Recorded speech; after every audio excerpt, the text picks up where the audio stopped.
Welcome to Channel AMEC, your insight to the Australian visa system.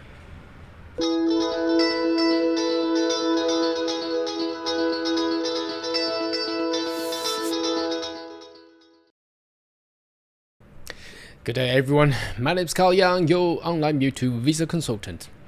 Are you interested about migrate to Australia? Why don't you consider to subscribe to my channel and turn on the little bell on the side, so once we have all the updates and news, you'll be the first one of getting all the insight.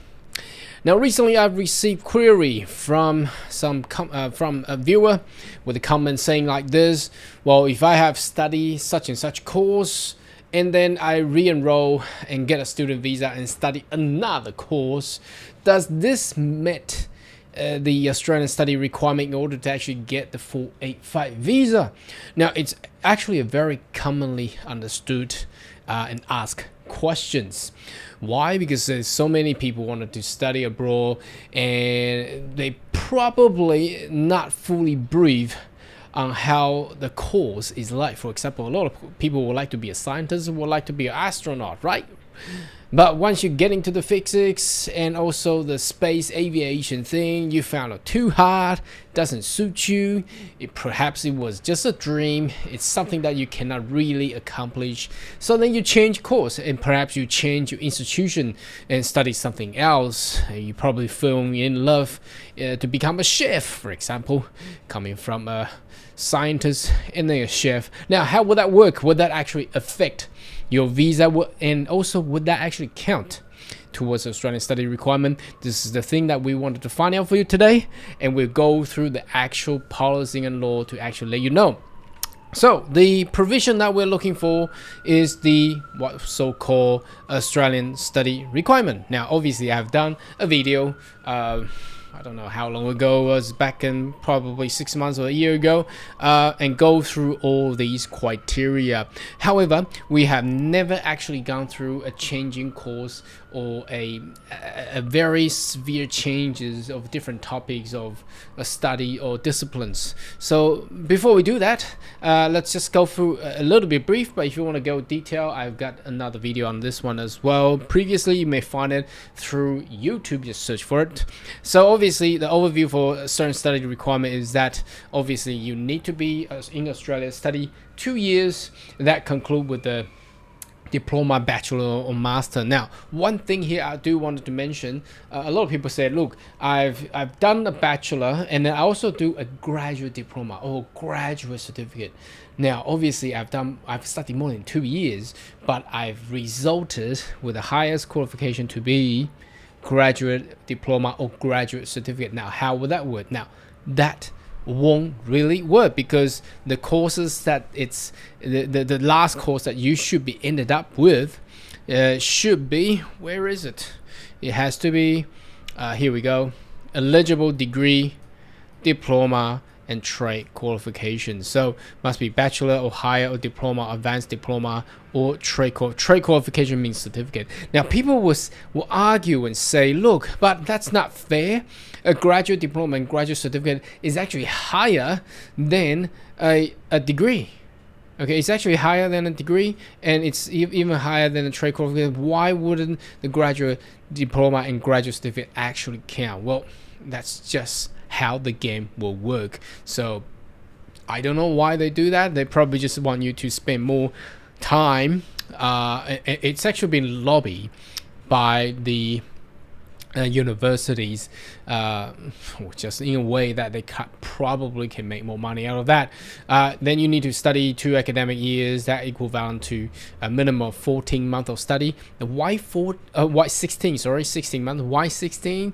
Because they cut out all these holiday time, for example, Christmas and the vacational time, and also the examination time as well. There's usually about a month of time during examination period in a university, so the minimum you probably will attend, so about 4 months per semester, and that's how it is. And if you calculate it down to weeks, it will be 92 weeks. So anyway, that's the thing that we're looking for. Now let's jump into the actual law, because that's the law and policy will have more detail of what we're going to look for. So let's go in there, and this is a subscribed database that a visa consultant should always have.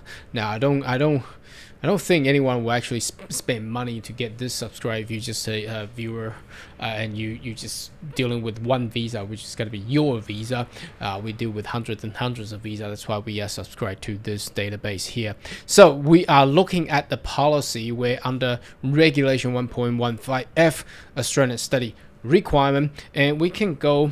We can actually search undergraduate diploma and things. So it says here, if you can, let's have a look. Postgrad diploma, for which, here we go. I'm actually blocking the actual contents.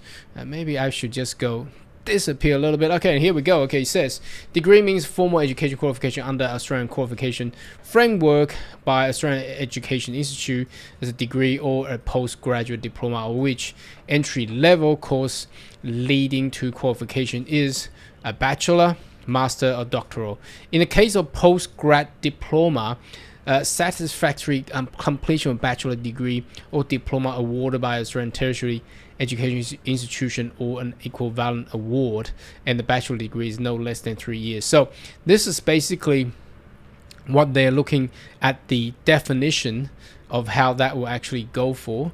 But again, if you I think there's a lot of see, for instance, if applicant undertakes study certificate for English, hold on, let's jump into this scenario. I think I described better. So an applicant who completed in Australia a Cert 4 any discipline and Cert 3 Cert 4 any discipline other than trade, and the graduate certificate cannot, here we go, that's the actual policy here, cannot use that qualification on its own to meet Australian study requirement.